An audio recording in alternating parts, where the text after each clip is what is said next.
Good morning, all. Good morning.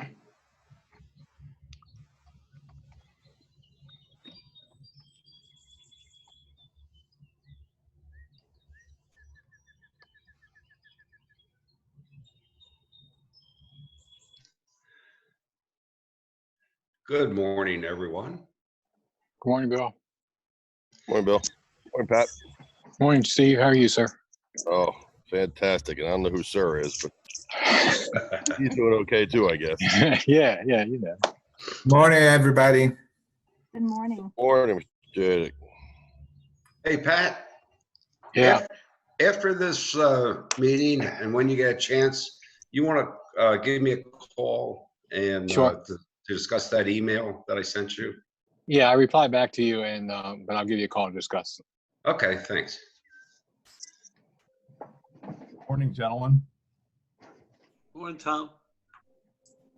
Morning, Tom. Tom, Morning. How's everybody this morning? fantastic. Great. I can't speak for everybody, but I'm doing great. Yeah. I like the flag. I like the flag over your shoulder, Steve. Looks great. I honestly don't plan it that way, but it does work out nicely. Yeah, it does. Well, there he is. Starting to look like the Santa Claus guy without the weight. John, You can see me? I could see. Oh, I could see it. Oh, There's a bell. my God, John. Yeah. Don't walk by Macy's. They're going to grab you off the street. I originally decided I wasn't shaving until we could open, but that's tomorrow. So How you like it? I think now I may wait until I receive the forgiveness money on my PPP loans. John, can I tell you what I want for Christmas now? You made it longer than I did, John. I couldn't take it when I woke up with food in my beard one day. I said, that's the end of it. I cut it off. Hey, John, it sounds like the Senate approved yesterday a 24-week extension to use the PPP money. 24 weeks. They extended the 8 weeks to 24 weeks. And it sounds like they loosened some of the 75-25% rule. Yeah. It was so restrictive, it wasn't even funny. Well, with 24 weeks, I think that makes it a lot easier. Yeah. Morning, Chris. Hi, Chris. Boy, look at him. Well, you already gave me good news this morning on that PPP loan. I will have to share that with my partners. Well, To hear that. President Trump hasn't signed it yet, but the Senate approved, went along with whatever the House did. Hey, Jody. That's great.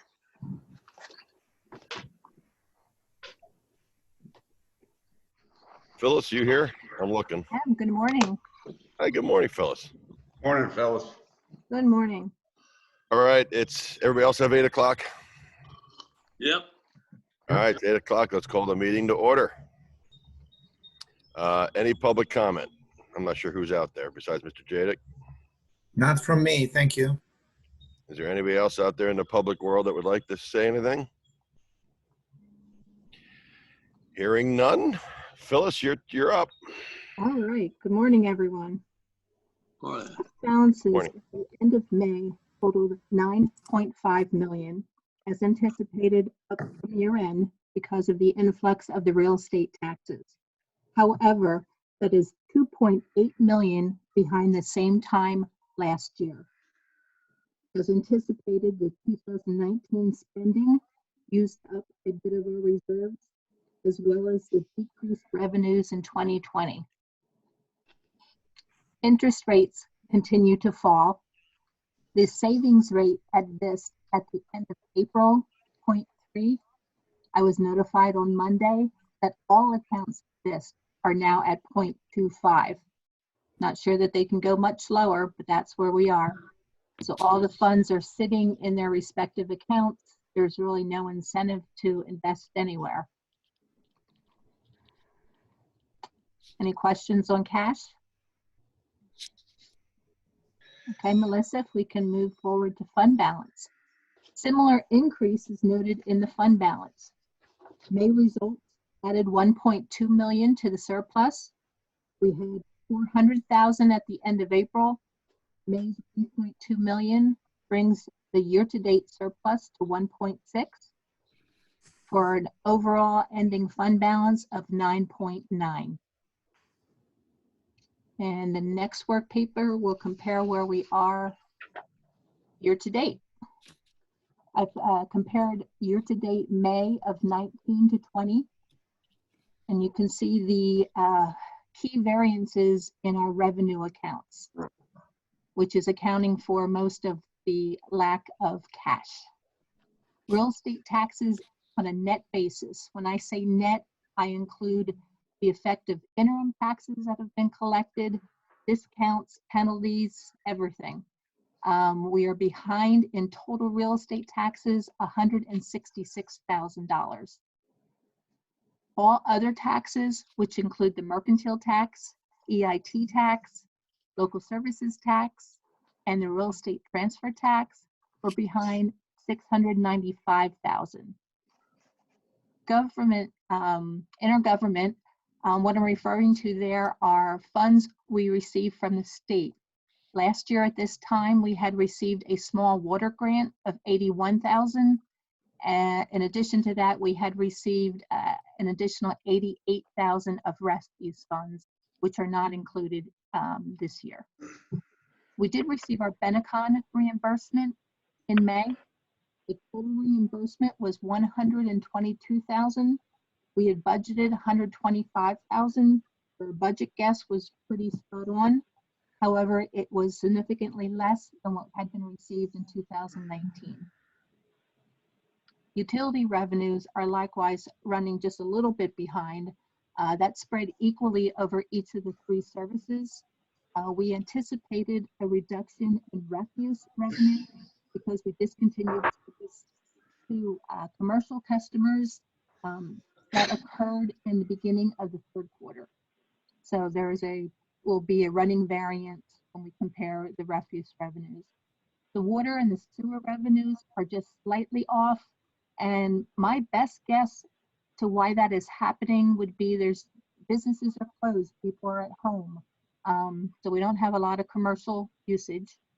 In addition to that, the weather this spring has been very wet. There's not a lot of watering going on so far for the spring season. So the three services together total $95,000. At this time last year, of course, we had received registrations for recreation programs that include both the pool and the playground.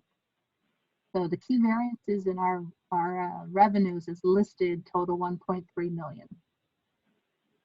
So that lag in revenue is partially offset by savings and spendings.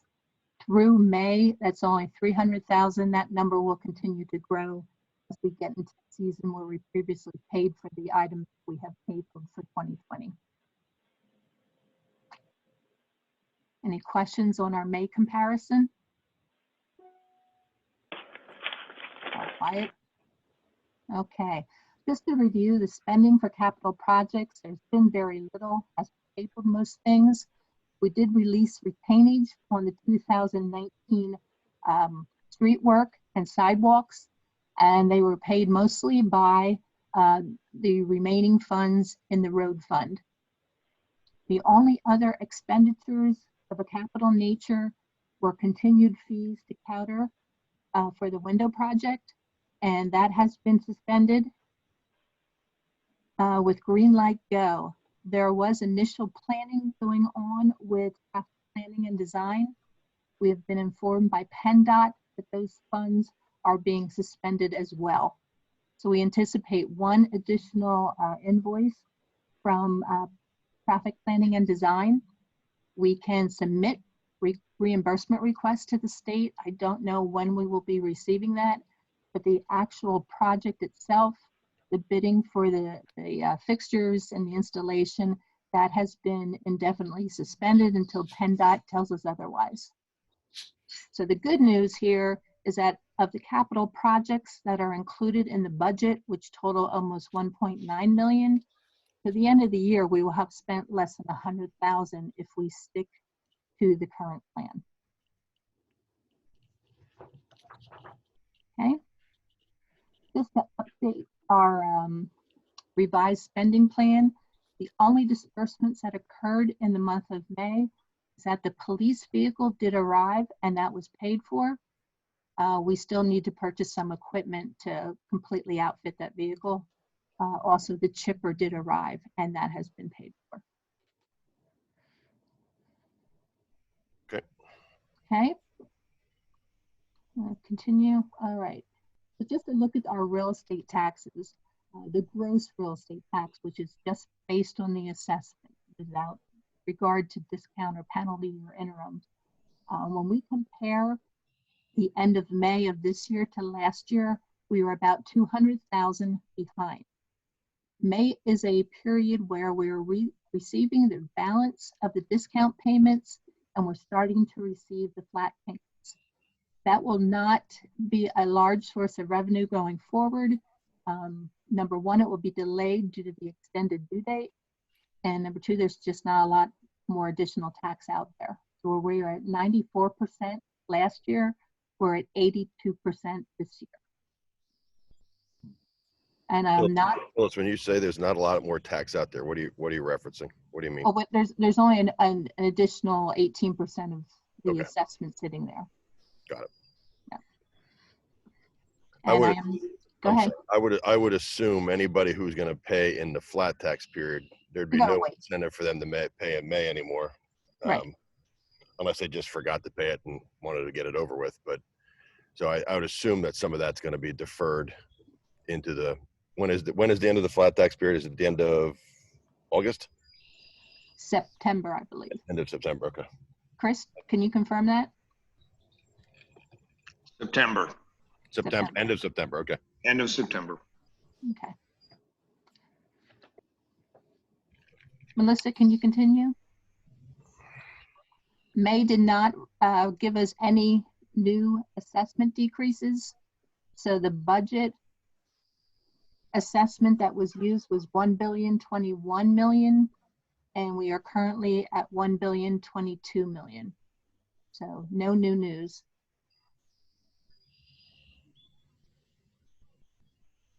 All right, these are our other taxes. May was a big month in the prior year. You can see last year's Wilson receipt was $748,000. This year's Wilson receipt was just $260,000. So we are $600,000 behind on the mercantile tax. Now, for the good of the group, can you tell us, can restate what Wilson has decided to do with the tax at the 50%, 75%, or 100%? Okay. Wilson chose to reduce the 2020 estimate to 75%.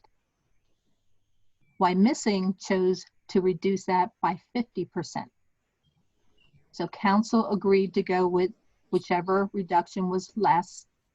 So the Wyomissing Borough Council has chosen to go with 75%.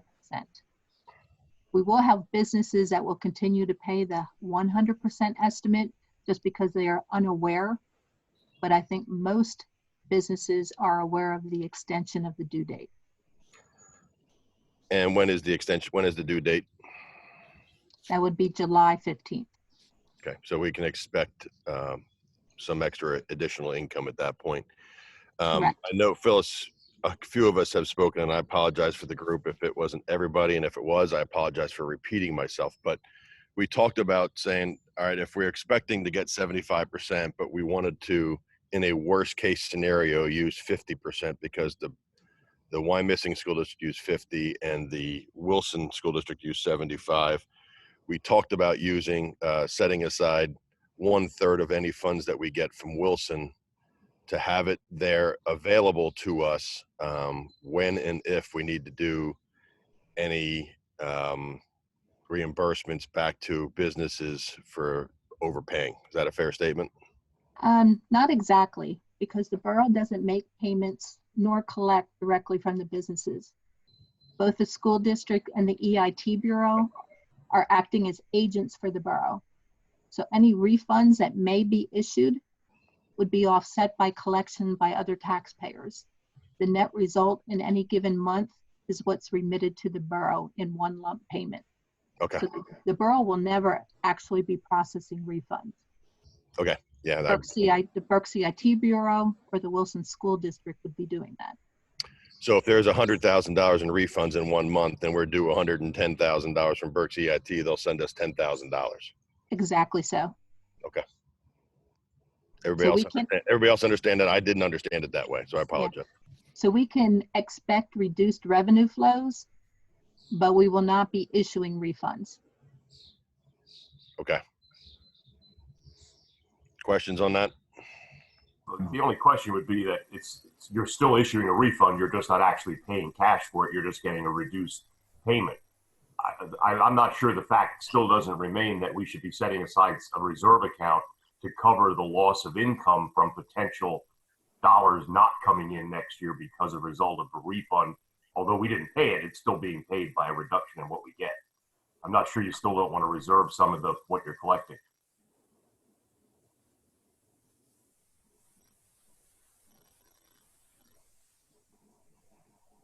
I'm trying to think it through, Keith. If the money we collected is going to stay in the borough, well, I think this may speak to something about the forecasting of that we had talked about for the rest of the balance of the year. Well, it affects you next year, not this year. Yeah.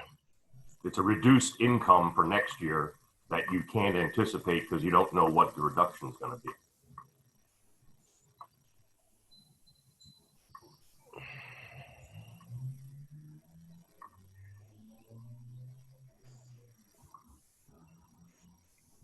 Hello? I'm here. I'm thinking. Anybody else thinking? I like the idea of being able to have accounts set up. We're not an account, but have money set up designated to pay any refunds that we may get next year. But there won't be refunds.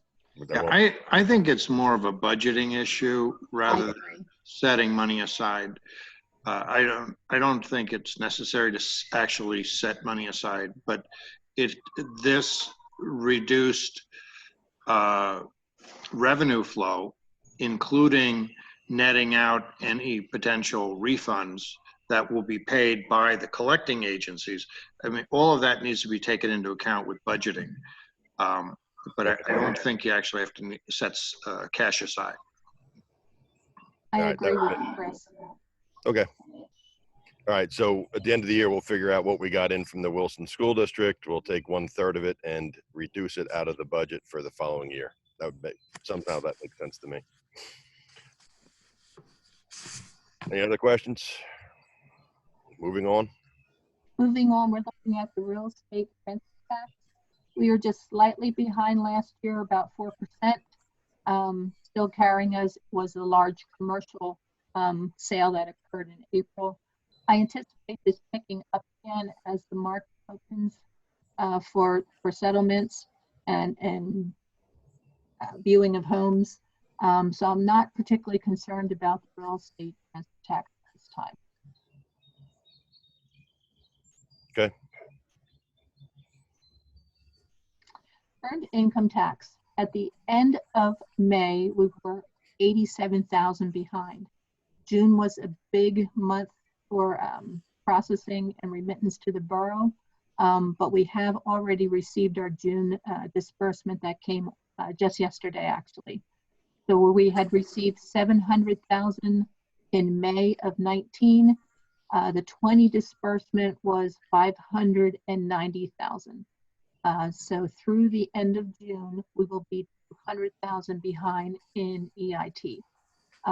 So bad, but not as bad as it could have been. What will be impacted will be our September distribution. That's when the effect of unemployment and lack of wages will be felt by the collection and remittance to the borough. So that number, although bad at 200,000, might grow, but not to the tune of the mercantile tax. Okay.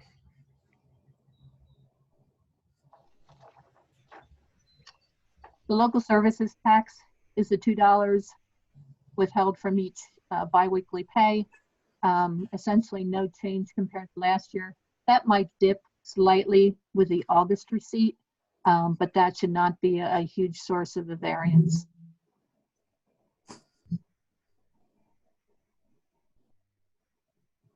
Okay. All right, so that concludes the May results. Council packages will include all the detail. If you have any questions, please let me know. I think the next item on our agenda is the pension discussion. Always a fun topic. We're in June, so past practice has had us pay a quarterly amount, which represents the 1/4 of our MMO payment. We chose for the first quarter not to make anything in addition to that. We just took the unfunded portion, divided it up over 4 quarters. So I'm looking for direction as to the amount of payment to be made before the end of the month. And if you, Melissa, can you go to the next slide? Okay. Ron gave me a history of funding ratios. So you can see where we stand funding wise. We had historically been at a 0 distress level. The blip occurred at the end of 18 when the market fell. Unfortunate timing is that the last valuation occurred on 1/1 of 19 with essentially the same results, causing our funding ratio to dip 82% and a distress level for the first time of 1. The market did rebound in 2019, and the borough made not only the MMO contribution, but an additional $640,000 in contributions. So that's where we stand at 2019. Anyone's guess what the pandemic will do when we finally bounce out of this, but that is our current funding ratio. So the question remains, for the second quarter of 2020, do we want to stick to 25% of the remaining liability on the MMO, or do we want to add anything at this time? All right, pending that question, just give me 1 second on that question. John, smile a little bit, will you? I would say at Smile least a little bit, would you? I was going to say we should make the MMO. Can you back up one, Melissa? There you go. So with John, and I was feeling the quarter, same thing based upon the fact that we're now at a distress level of 0. I think at this point, especially not knowing 100% where we're headed the rest of this calendar year and the fiscal year, you know, my thoughts are, I'm not going to make the recommendation yet, but my thoughts are that we just pay the $249.75. Yeah, I would agree with that. The only thing I would disagree with is that we're at a stress level of 0. What was that date? That was 12/31/19, Phyllis? yeah. Yes. Yeah, who knows where we really are now. Even though the markets have bounced. That all being said, John, let's not forget we got to distress level 1 because of a dip at the end of 18. Right. That in reality, we recovered from in 60 days. That's the reality of it. So, I mean, if you're going to take a picture in time for one, we have to take a picture in time for both. And I agree that we're probably not there right now. But that all being said, anybody else have any thoughts on the pension contribution? No. Does anybody think we should make anything in excess of the $212,000? No, I think you should just make that payment and just see where this thing floats at the end of the end of the half. Does someone want to make a motion to that? I have one more question. Oh, go ahead. Did we put into the budget to do additional funding? No, we put in the MMO. Just the MMO? Okay. Yep. Okay. With the MMO. Okay, I heard a motion. I heard a motion, I believe, by Tom Moll. Is that fair? That's correct. Is there a second? By Paul? Yeah. All in favor? Aye. Any against? Motion carries. Pay the $212,249.75. Will do.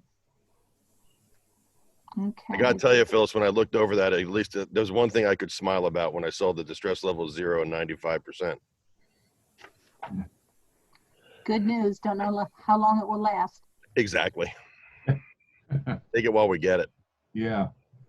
Be happy today. Okay, that was just more history.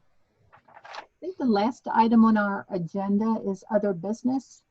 We wanted to consider the level of detail that is included in the council package each month.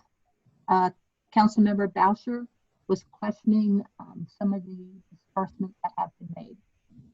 I tried to lay comparatives next to each other. I apologize that they got small and copy there. Thank you, Melissa.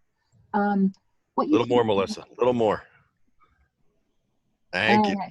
What you see on the left is what has been included in the council package. It lists a check number, the date, the payee, and the dollar amount. Now, these disbursements have all already been made. Our process is that the department head approves the invoice. After the department head, the borough manager approves the invoice. After they are entered into the payable system, the business manager reviews all the entries. The checks are cut. And then when the checks are signed, they're available for review. Previously, we had President Tom Moll signing, as well as Paul Brass. During the pandemic, to keep Paul safe at the Highlands, Pat has been providing the second signature. But they have been through a thorough review process before they get to the point that you see them. Also available would be, rather than a super condensed format, which is on the left, the center column shows you what the condensed format looks like. So in addition to all the information contained on the left, you now have a description that is entered on the check. That list, instead of being 5 pages long, would be 12 pages long. Finally, on the right, you see what is referred to as a detail listing. In addition to a brief description that appears on the check, you also see the budget account which the item was charged to. And that list would be 22 pages long for the month of May. So we're looking at a 5-page report versus a 12-page report versus a 22-page report. So the question at hand is, what version of the check register is council interested in viewing in their monthly packet? So the information is available. It's just a question of how many pages it is. Yes, you see the 3 formats that are currently available. So the information's there. It's no extra. So I think in part of going to an electronic format for some of this stuff, which Pat's talking about doing, and then that way Tom Boucher can see exactly, because that's what he's asking for. Just send it to him electronically. Yeah, I think we should do, I don't mind sending the biggest report as long as it's all done without paper. Right. We kill too many trees. So I wouldn't mind to see the bigger one. I don't really care if it's the one in the middle, but if we're going to send it electronically anyway, send it with all the information we have, but we do not need to print this. In my humble opinion, I'm one vote. Sounds like I have another one that does not need to see this in paper every month. And I also think that this committee should see it every month. I agree with that. I mean, if you can send it with an electronic format, that's fine. You know, but to print 20 pages times how many copies we make, that's a lot. Yeah, well, one of the things that we're going to have to look at, and I don't like to talk about new expenses moving forward, but we're going to have to start getting a little more automated in our system. And instead of getting 80 pieces of paper for every council meeting, I think we need to start thinking about getting it downloaded and being able to pull it up on our computer as opposed to having it printed out. But I think, why don't we, Phyllis, it's no big deal to run the report. It's just a matter of scanning it and sending it to everybody, correct? Or downloading it, emailing it to everybody. Is that a fair statement? Well, actually, I don't even need to print it. I tell the software which version, which format to print, and I can print it to a PDF. All right, then I would just go with the bigger one, but do not print them anymore. That's just my opinion. Okay, I will Tom? include, Yeah, that's reasonable. That's reasonable. Jody, who else is on council here? And this is a council thing, I guess. John Woodward's okay with it. Oh, John, I didn't know you were on it. Thanks. Yeah, I was a little late. I'm okay with it, Steve. All right. Tom Mole, you told me one time I know how to count. Sounds like we can go that direction. Yeah. You got that right. Okay. Next on the agenda. I think the last item is the Stonehouse pond and swell repairs. Does someone have information? I don't have anything regarding that. Yeah, I can speak to that, Steve, if you'd like. I'd love it if you did. Yeah. We took a look at one of the problems that we're having at the Stonehouse Pond is draining it. There's some issues with the drainage pipe coming out. We met with Tom Mall, Tom Boucher, myself, and Jim Babb, looked at the situation. And right now, due to the fact that the whole Stonehouse Park area is under a study, we've decided that nothing will be done at this time unless it would come back to infrastructure. Jim has met with the architect that's working on the plan. He's indicated that, even if we just did a pipe repair right now, it would be okay. But I told Jim that we're on hold with that, not until we speak to infrastructure at his next meeting. The cost for just the pipe repair, I don't believe is much over about $10,000. I could be wrong, but that's what I think that is. But currently the pond is drained due to some COVID issues, and we're not proceeding with any work at this point in time, so we really don't have any action for finance to take a look at it this time. Okay, well, that makes it easy. What COVID issues do we have at the pond? Are we allowed to talk about it? Social distancing. People Yeah. swimming is what you're saying. Yeah. Correct. But People we are had, swimming. yeah. Swimming. People with dogs running around in there. We had kids that are swimming around in the algae, and it was actually a little horrifying to look at. And we made the decision to drain it, and let's clean it, and then we can talk about it at council about anybody wants to refill it. But the way it is now, it's empty and being cleaned, and I feel better about it that way. Yeah, we can talk about it, council. I'll tell you that the kids that are jumping into the pond, if they're not going to jump into the pond, they're going to jump into the creek. So Yeah. 'cause I saw that yesterday before all the storms came by. That's an ongoing problem. The kids that don't belong to the pool, and the kids that come over from the 18 Ford, they're going to use the creek anyway. They always have, and they're going to continue to do it. But it's better than, at least the creek is running fresh. It's not full of algae. I agree. Okay, I do have one last thing I just want to talk about, but is there anybody else have any other business? All right, one last thing is we've asked Phyllis, for the good of the group, we've asked Phyllis to sort of, in this odd year, lay out where we think month by month we're going to be revenue-wise versus expense-wise. And part of the reason that I think that that's a good idea is there may be a situation where our budget could come in where we have funds that we may be able to do some of these, put some infrastructure projects back on the table. And I say may, we don't know that yet.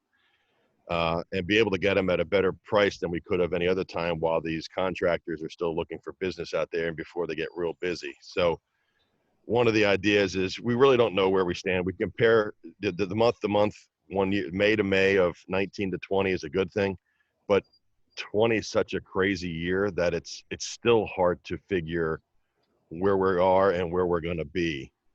So I know Keith Durr and I had spoke about it, but we've asked Phyllis at some point to try to put a forecast together of revenue versus expenses month to month till the end of the year to sort of get a better idea of where we stand. We don't expect much revenue from May, but now we'll start piling it up at the end of September for the flat tax. You know, we had a push off till July 14th of the mercantile tax. What do we expect to see there? I think I've always learned that in any problem, there's always an opportunity, and maybe the opportunity for the borough is to get some of the services that we had on the agenda that we removed, and I think we were smart to remove from the upcoming fiscal year, or the current fiscal year, excuse me, but maybe have the opportunity to get them at a discount. And I'm not saying, I don't recommend we're putting everything back on the board, but spot check here and there. The other thing I think might be good is any of our facilities that we're not using this year due to the pandemic, maybe it's a good time to take a peek and see what can be done. Specifically, we don't know what's going to happen with the playgrounds and the pool. We all know that it's going to be almost impossible to open even under green. The way it stands now, does it make sense to look into some projects there that we didn't even have on the budget, since we have this opportunity, if you call it an opportunity, to look at those facilities and upgrade them while we have the extra time. So I just wanted everybody to know that we've asked Phyllis to do that. Any questions on that? That being said, Steve, what I would suggest you do in order to try to capture some of these things for the summer is maybe go back to the infrastructure committee, which I guess meets next week, and ask them that, with no guarantees, but if they see some of those capital projects that were put on hold that are time sensitive to the summer, that they feel really should be brought forward and prioritized, maybe ask them for a priority list of, if you move some of these funds around and have some excess funds available, to go back to them, what would they like to see done, so that we don't waste another 2 months and Right. maybe miss some of the opportunity for the summer. Yeah. Okay. Fair statement. Good news is I'm on that committee, so I can do that too. I think you are too.